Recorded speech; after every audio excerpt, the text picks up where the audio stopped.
If you're after the best portable light for run and gun filmmaking and travel content creation, I think this is it. And it brings to the table a range of features that we've never seen before in a package this small. The total size of the light is so small it would actually fit in a decent sized cargo pocket or the back pocket of some jeans. And it's a 100-watt bicolor light that's also RGB. It has 4 different power delivery options. It has a range of accessories that make it great for travel and content creation, and the fans in the light are absolutely whisper quiet. I'll put some links in the description down below to the different kits that are available, as well as a reasonably significant discount code that Zhuin has provided me. This video is sponsored by Zhuin, but the most important part is coming up because I'm going to give you 5 radically different lighting setups that you can use everything from documentary and interviews to content creations to sci-fi narrative. And I hope that footage is really going to help you decide if this is the light for you. Here's just a shot you could do when you're traveling or you're at an Airbnb. And I'm just using one light for this shot, and I'm using the barn doors and I'm using the Fresnel lens.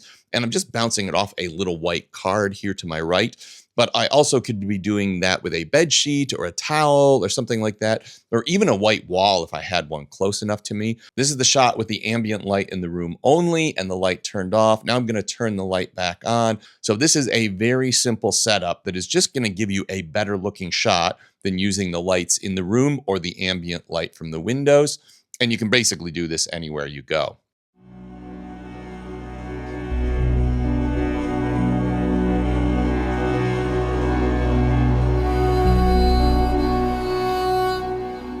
Now, this is a look that you might use in a science fiction narrative type film. And what you're seeing right now is completely made by light. We've got no set design whatsoever. And all we've done is we've taken 2 lights and we've shot them against a blank wall, and I'm just sitting in the room. We have the gobo on with the RGB mode in red shooting behind me. And then the shaft of light is once again using the spotlight, and that's just cutting a shaft or a slice of light across my face. It's a super interesting kind of sci-fi futuristic look. And it's all made possible by lighting, not a single bit of set design. Now here's an example of how you might use the light in a narrative setup. I've got full sun coming from my left over here and it's hitting the background behind me. And normally I wouldn't have enough light on my face to actually make this scene look like anything.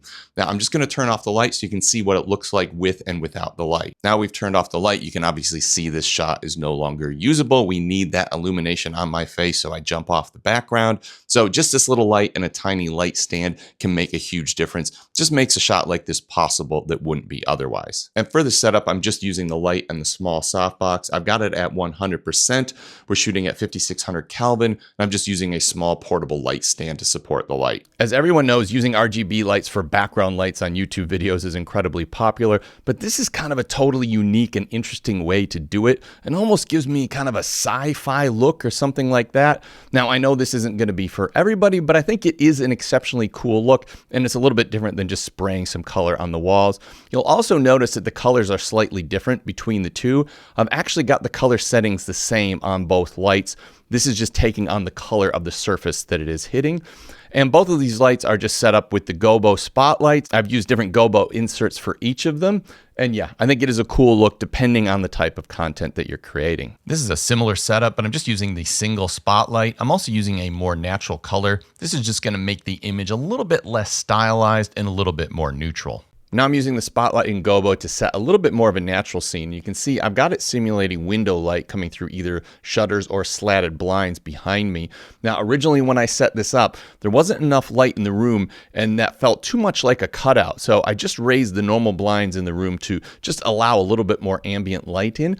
And I think it actually looks quite natural and normal. And I don't think you would necessarily think that that was coming from a projector. And yeah, this is just a little bit more of a natural way to use it. I think it looks pretty good. And once again, depending on the type of content that you're making, probably depends on the way that you might want to use this light or spotlight. Here's another example of a shot you might do maybe when you're traveling or shooting YouTube videos. Also, this could be used in a narrative scene.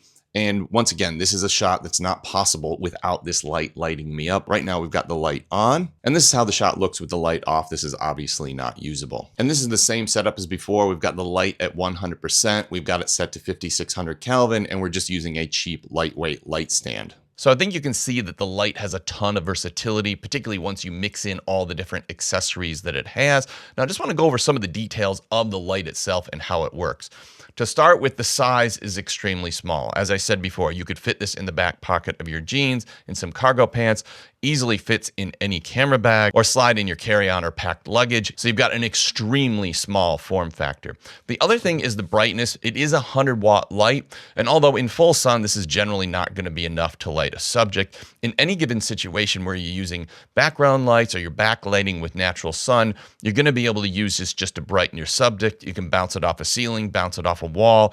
100 watts is kind of a sweet spot for me. I think once we get down to 60 watts in a lot of situations, that might not be enough unless we've got full control over the light, but 100 watts is great for a range of different things. The other thing is you have the versatility of a bicolor light that goes from 2500 Kelvin to 10,000 Kelvin. And that means regardless of what kind of ambient light you've got in the scene, there's a high likelihood you're going to be able to match this light to that light so you don't get these weird color shifts or different color temperatures in the scene. And in addition to that, it's a full RGB light, which gives you a whole bunch of creative options using the RGB mode. And the other thing is it's exceptionally quiet. I've never had fan noise from this light in any of the videos that I've ever shot with it. And I think you'd really have to hold it straight against the microphone to hear the fan at all. And it makes sense that this is such a good product for travel filmmaking and content creation because it is a collaborative product between Cam Mackey and Zhuan. And he just took a popular light that Zhuan already made and fixed all the quirks and added his own wish list to this new light, which now has his name on it. One of the things that makes this light so versatile is the range of power delivery options. So in the Pro Kit, you will get a battery grip, which you plug into the light, and it also serves as a grip. But if you don't get the Pro Kit, you get the standard power bank, which you also get in the Pro Kit, which just is a normal cord and power brick to power the light. But in addition to that, you can still power it off a standard power bank, like something you might charge a phone with when you're running and gunning, charging a phone or a laptop. But you can also use power delivery. So most standard laptops now have a power delivery charger and cable, and you can just plug that in and run the light. So in some situations, you can just take this light plus the power brick that you've already got for your laptop, and that's all you need to run the light. The other thing is there's a whole range of dedicated accessories that work on this proprietary Zhuan mount, which are absolutely perfect for filmmaking because they keep those accessories really small. Now, I just want to go over the different kit options you're going to get when buying the light. The base model kit is going to have the light as well as the reflector, which is actually a Fresnel lens as well. And then included in that kit, you are going to get the power brick as well as the power cable. You're also going to get one of these little bags. This just allows you to put the power brick in the bag and hang it from a light stand. If you upgrade to the Pro Kit, you're going to get a range of additional accessories, and that includes this barn door setup, which just attaches to the reflector magnetically. You're also going to get the battery grip. You're going to get a softbox like this, which I actually found super useful, and I'm a big fan of the softbox.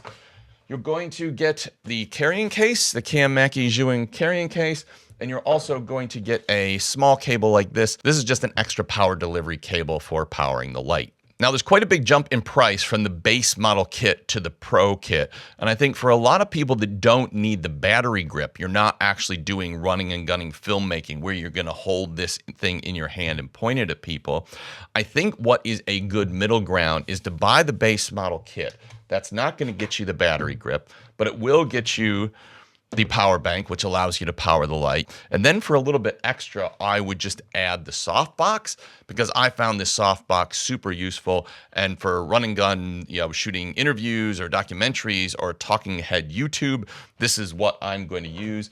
And I wasn't sure that that was actually going to be soft enough, but as you can see from the footage that I've shown, if you're just using it as a fill light, there's a bit of ambient light there and you just want to kind of lift things a little bit, and you get it reasonably close to yourself, it's quite good. The other way that I would use this light, as you saw in the previous videos, is you could use it without the softbox and just use it as a bounce light, but having the softbox is going to give you a bit more control of that light. The only additional accessories you'll need besides this is a portable light stand. I'll put a link to the ones I recommend in the description down below, as well as a mini ball head. That just allows you to put this on a light stand and control the angle that the light is at. The other thing that I think is an incredible accessory and something that really we never had anything like it before until this was released. This is a snoot / gobo / spotlight, and it gives you an incredible amount of control as well as the ability to project patterns in different situations or on walls walls or for backgrounds. Now, to start with, it's just got the standard mount, this ZY mount that goes on the light. Now, it has these little things that pull out, and this is how you actually cut the light. So in that shot where I had me looking like a bit of a ninja, I had that stripe across my face, all we did was adjust these until we got a very narrow shaft of light going across my face. And then it has included in the kit these little gobos or inserts. This is the one that just looks like slatted blinds, but there's a whole range of different ones that you can use in different situations. Some of them just look wild and crazy. Some of them look kitschy and funny, but a lot of them look really natural. So it really opens up a whole world of possibilities of what you can do with the light. So I'm a big fan of this, and I think there's a lot of people out there that will buy this whole lighting setup just to make use of this accessory. So I do think this is the ultimate run and gun filmmaking YouTuber content creator light. Now, I know at the price point, it's not necessarily going to be for everybody, but if you're somebody that is generating income from your YouTube channel or you intend to, I think it is a very, very good investment.